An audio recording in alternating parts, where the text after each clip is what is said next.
Hey guys, JC here, playing The Wolf Among Us. This is a bonus video for episode 2, same as we did with episode 1 for the entries in the Book of Fables. In this video you can check it out. We're going to see the new entries that became unlocked, with episode 2. So it's basically this row and this 3 and those 2. So we're going to start here with Ichabod's Denial, the legend of Sleepy Hollow. During his days in Sleepy Hollow, Ichabod Crane fell in love with a wealthy young woman named Katrina Van Tressel. She was beautiful and very rich, but that meant she also caught the attention of another suitor, Abraham Brom von Brunt. As Ichabod's rival, Brom would plan nasty pranks in order to humiliate the often superstitious school teacher. Oh, he was a school teacher. Despite Brom's plot to win Katrina over, Ichabod believed he would be chosen as her favorite. After a party at her father's home, Ichabod proposed to Katrina and was very quickly rejected. Sorry, Ichabod. He immediately rode off in shame and was never seen in Sleepy Hollow again. According to Crane, he was chased out of town by the Headless Horseman, but in reality it was probably just another one of Brom's pranks.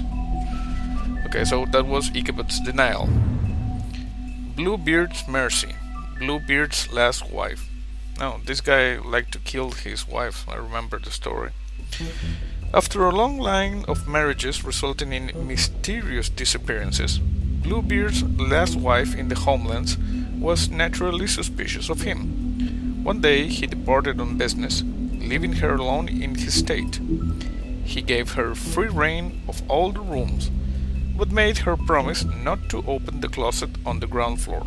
She defied him, of course, and discovered the location of his missing wives. Yeah, I remember the story. When Bluebeard returned, he knew he must kill her before she revealed his murderous secret.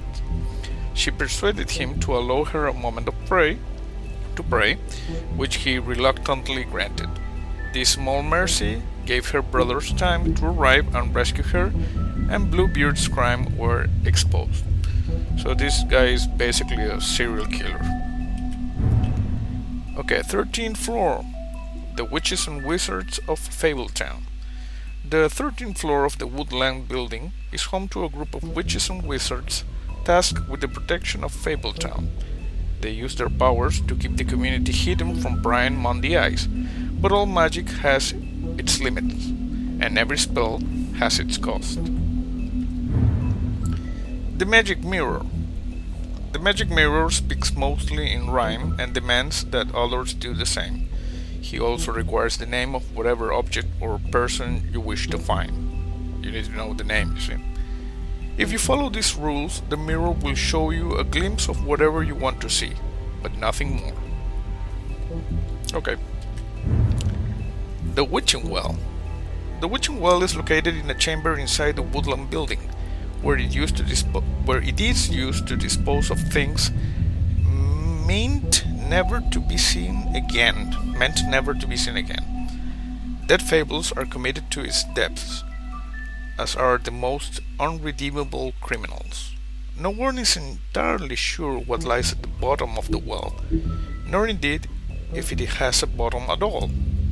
Yeah, but it is widely assumed to be the passageway to the final resting place. Did I read everything here? Yeah. Okay, so the Witching Well. Jack Horner, harmless trickster. Jack is always up to something, but he's not nearly as smart as he thinks he is. His plans to get rich quickly often backfire, but his confidence never wavers. He thinks he's the most important person in Fabletown, but everyone knows him as a mostly harmless smartass. This one is the guy that climbed up the beanstalk, found the giants. Lily, the strange sister. Oh, the troll that was glamored. Lily and her sister Holly grew up in the homelands together, but had a falling out shortly after moving to the mundane world. Aimless and increasingly destitute, Lily turned to prostitution, and now she's the second victim in an ongoing murder investigation. Yeah. Troll cross. Lily's brooch. A troll cross. This is a cross. Well, whatever. A troll cross is an amulet made of iron that was foolishly thought to protect the wearer from trolls. Lily acquires hers while wandering through the wilderness, searching for something to eat. She came across a human, but before she could devour him, he held the troll cross out and shouted, "Back, back, you troll." After enjoying her tasty snack, Lily plucked the cross from the dead man's hands.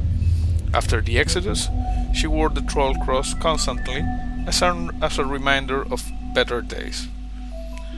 Okay, so this is an amulet that reminds her of the time she ate a human. Georgie Porgie, the pimp. I was wondering about this guy. Georgie runs the Pudding and Pie, a strip club that also caters to the unmentionable desires of Fabletown citizens.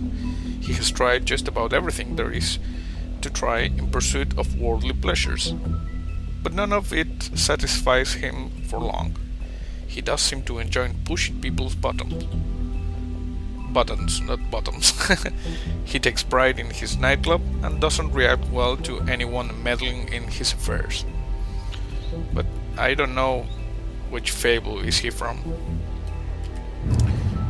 Clever Hans. This is from Hansel and Gretel, I'm guessing. Bouncer, janitor, handyman. Clever Hans always does exactly as he's told. However, he often misunderstands his instructions and ends up hurting himself or behaving oddly, as in the case of his noted fable, where he threw sheep's eye at his wife. Oh, he's not from Hansel and Gretel. I don't know this fable. Unsurprisingly, she left him, and now Hans works as a bouncer at Georgie's club. He hopes to dance on stage one day, what? But for now he's content sweeping up and making sure the crowd doesn't get out of hand. Well, I have no idea who you are. Nerissa, the Little Mermaid. She's a stripper that was dancing. Nerissa's story never had a happy ending. She's known as the Little Mermaid, the young girl who gave up her tail for a pair of legs in the hopes of winning the heart of a handsome prince. When he married a princess instead, Nerissa was left heartbroken. She made the journey to the mundane world hoping for a better life. Now she dances at the Pudding and Pie. Yeah, that's a better life. But each step she takes feels like walking on shards of glass. Damn it. She has very little left, but finds some comfort in the company of her fellow dancers. That's too bad. In Disney's version she's called Ariel, not Nerissa, and she doesn't end up as a stripper, you know. Okay, so yeah, those were all the new entries that we got in episode 2 of The Wolf Among Us. So that's it for this video. I hope you enjoyed it. See you next time. Destruction and creation are the same thing after all.